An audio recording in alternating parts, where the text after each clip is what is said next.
English में sentence के दो पार्ट्स होते हैं, subject and predicate. Predicate again can be divided into verb, object या फिर ऑब्जेक्ट कॉम्प्लीमेंट उसमें होते हैं प्रेडिकेट में। ऑब्जेक्ट के अगेन दो टाइप होते हैं, direct and indirect object. Sentence, subject, predicate, verb, object complement, इनके ऊपर मैंने ऑलरेडी वीडियोस बना चुके हैं, तो उनका लिंक आपको डिस्क्रिप्शन में मिल जाएगा, आप वहां से देख सकते हैं।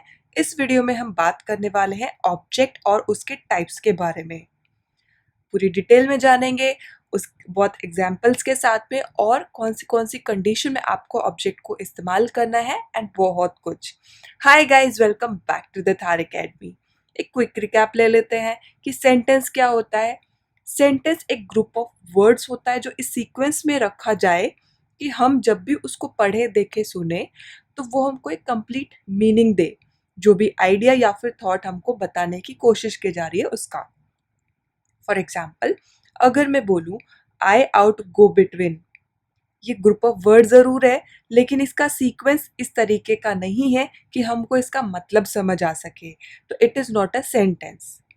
जबकि अगर मैं बोलूँ आई एम गोइंग आउट, तो ये शब्द इस तरीके से अरेंज किए जा गए हुए हैं कि हम इसका मतलब समझ सकते हैं कि मैं बताना चाह रही हूँ कि मैं बाहर जा रही हूँ, तो ये हो गया सेंटेंस।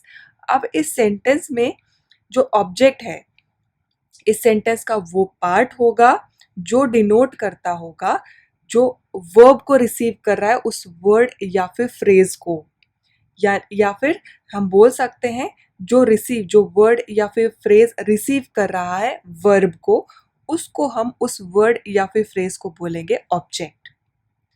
वर्ब कोई भी ऐसा शब्द होता है, ऐसा वर्ड होता है, verb is also part of speech, जो हमको बताता है एक्शन या फिर स्टेट ऑफ नाउन, या फिर जो भी हमारा नाउन फ्रेज है उसका। एग्जाम्पल बताती हूँ, मोनिका थ्रू दी बास्केटबॉल। यहाँ पे मोनिका ने क्या किया है, थ्रो किया है, फेंका है, तो मोनिका ने फेंका क्या, बास्केटबॉल। एक्शन कौन सा बता रहा है, हमारा वर्ड थ्रू, तो ये हमारा हो गया वर्ब। किसको फेंका, बास्केटबॉल को फेंका, तो हमारे वर्ब को रिसीव करने वाला जो वर्ड है वो हो जाएगा ऑब्जेक्ट, जो कि यहाँ पे है बास्केटबॉल। सब्जेक्ट क्या होगा फिर, सब्जेक्ट वो पर्सन है जिसके बारे में बात हो रही है या फिर जो एक्शन ले रहा है। मोनिका थ्रू दी बास्केटबॉल में इसमें मोनिका जो है वो सब्जेक्ट है, क्योंकि वो ही एक्शन ले रही है, उसी के बारे में बात हो रही है। ठीक है, तो यहाँ पे जो हमारा जो सब्जेक्ट है जो कि एक नाउन है, उसने क्या किया, थ्रो किया, फेंका, शी थ्रू, तो यहाँ पे वर्ब हमारा थ्रू है। यहाँ पे हमारा आर्टिकल है, आर्टिकल के ऊपर भी मैंने ऑलरेडी वीडियो बनाया, तो उसको भी आप देख सकते हैं in case you want that. यहाँ पे हमारा ऑब्जेक्ट क्या है, बास्केटबॉल। तो ये हमारा फॉर्मेशन ऑफ अ सेंटेंस होगा इस तरीके का।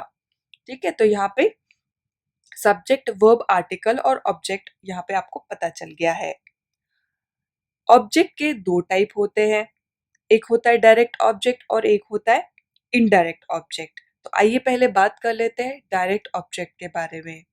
जैसे मैंने आपको बताया, ऑब्जेक्ट या तो एक वर्ड होगा या तो एक फ्रेज होगा। तो डायरेक्ट ऑब्जेक्ट जो है वो नाउन होगा या फिर नाउन फ्रेज होगा, जो रिसीव कर रहा होगा वर्ब को, राइट। और ये आंसर करेगा ऑफ हु या फिर हुम या फिर व्हाट के क्वेश्चन को। नॉर्मली एक डायरेक्ट ऑब्जेक्ट वाला जो सेंटेंस होगा उसका जो स्ट्रक्चर है वो होता है subject plus verb plus who या फिर व्हाट। मतलब यहाँ पे जो लास्ट वाला हु और व्हाट है, यहाँ पे हमारा ऑब्जेक्ट इस्तेमाल किया जाएगा। एग्जाम्पल, आई हेट वेजिटेबल्स, मुझे नफरत है वेजिटेबल से। तो यहाँ पे सब्जेक्ट हमारा है, वर्ब है, और मैं क्या हेट करती हूँ, what do I hate vegetables. तो यहाँ पे ऑब्जेक्ट हमारा वेजिटेबल्स है। Ayesha loves sitting by the sea, जैसे मैंने आपको बताया ना कि it can be a phrase also. Ayesha यहाँ पे हमारा सब्जेक्ट है, राइट। वर्ब हमारा लव्स है, क्या पसंद है आयशा को? सिटिंग पसंद है। कहाँ पे? सी के बाजू में। तो यहाँ पे सी, ये जो हमारा पूरा फ्रेज है, ये हमारा है object, direct object. Remember that. I assumed that, मैंने अज्यूम किया। तो मैं यहाँ पे सब्जेक्ट हूँ, अज्यूम्ड यहाँ पे वर्ब है, और वर्ब को रिसीव करने वाला जो पार्ट है वो क्या है? हमारा डायरेक्ट ऑब्जेक्ट। मैंने अज्यूम किया that the meeting was cancelled, की मीटिंग कैंसल हो गया। तो इस तरीके से नॉट ओनली जो ऑब्जेक्ट है वो एक वर्ड होगा, it can be a phrase also. Now let's talk about indirect object. Indirect object उस पर्सन को डिनोट करेगा। Remember that it will denote a person. किसको डिनोट करेगा? To whom something is given, जिसको कुछ दिया गया होगा या फिर जिसके लिए कुछ करा गया होगा, उस व्यक्ति को डिनोट करेगा इनडायरेक्ट ऑब्जेक्ट।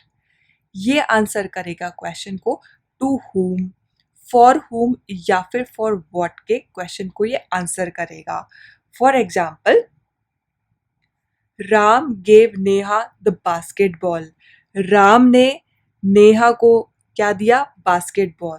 तो राम यहाँ पे सब्जेक्ट है, गेव यहाँ पे वर्ब है। किसको दिया? रिसीव किसने किया? नेहा ने। तो यहाँ पे ये क्या है? इनडायरेक्ट ऑब्जेक्ट है। द यहाँ पे आर्टिकल है, और यहाँ पे डायरेक्ट ऑब्जेक्ट क्या है? हमारा बास्केटबॉल। तो आपको समझ आ गया ना? सब्जेक्ट ने एक्शन लिया, और जो ऑब्जेक्ट रिसीविंग एंड पे था वो बास्केटबॉल था, लेकिन ये ऑब्जेक्ट किसको दिया गया? टू हुम या फिर फॉर व्हाट वाला जो सिचुएशन है वो किसके लिए यहाँ पे आता है? नेहा के लिए। तो नेहा यहाँ पे क्या है? Indirect object. Another example, my mom bought her a piece of cake. मेरी मदर सब्जेक्ट है, बॉट यहाँ पे वर्ब है, राइट। हर यहाँ पे क्या है? रिसीविंग एंड में। For whom? For her. तो यहाँ पे ये हो जाएगा indirect object, right. A piece of cake, जैसे कि मैंने आपको बताया direct object can be a phrase. तो मेरी मदर ने क्या लेके आया? उसके लिए इनडायरेक्ट ऑब्जेक्ट के लिए अ पीस ऑफ केक। तो अ पीस ऑफ केक यहाँ पे क्या है? डायरेक्ट ऑब्जेक्ट है। बास्केटबॉल यहाँ पे क्या था? डायरेक्ट ऑब्जेक्ट था। Another example, can we tell teachers the story of our trip. तो क्या हम टीचर को, टीचर यहाँ पे सब्जेक्ट, वी यहाँ पे सब्जेक्ट है, क्या हम टीचर्स को बता सकते हैं स्टोरी हमारी ट्रिप की? तो कौन है? To whom we want to tell? We want to tell it to teachers. तो यहाँ पे टीचर्स यहाँ पे हमारा इनडायरेक्ट ऑब्जेक्ट है। द स्टोरी ऑफ ट्रिप यहाँ पे हमारा डायरेक्ट ऑब्जेक्ट है। तो क्लियर हो गया कि जो हमारा पर्सन होगा ना, जो रिसीविंग एंड में होगा, वो इनडायरेक्ट ऑब्जेक्ट होगा। डायरेक्ट ऑब्जेक्ट हमारा एक वर्ड या फिर फ्रेज होगा, नाउन वर्ड या फिर नाउन फ्रेज। क्लियर हो गया? ओके, चलिए अब कुछ इंपॉर्टेंट पॉइंट्स जो आपको याद रखने हैं ऑब्जेक्ट्स के बारे में, वो जान लेते हैं। सबसे पहले आपको ये याद रखना है कि सिर्फ और सिर्फ ट्रांजिटिव वर्ब्स जो है ना, वो ही एक ऑब्जेक्ट को रिसीव करते हैं। इनट्रांजिटिव वर्ब्स कभी भी एक ऑब्जेक्ट को रिसीव नहीं करेंगे। इसका मतलब हुआ कि जब हमारा ट्रांजिटिव वर्ब होगा, उसके बाद में ही एक ऑब्जेक्ट आएगा। अगर हमारा वर्ब जो है इंट्रांजिटिव है, तो ऑब्जेक्ट हमारे सेंटेंस में नहीं आएगा इंट्रांजिटिव वर्ब के बाद में। ऑल्दो देयर सर्टेन कंडीशंस, जो मैंने ट्रांजिटिव इंट्रांजिटिव वाली वीडियो में मैंने आपको ऑलरेडी बताया है, आप वो वीडियो देख सकते हैं, लिंक आपको डिस्क्रिप्शन में मिल जाएगा। ट्रांजिटिव वर्ब क्या होता है?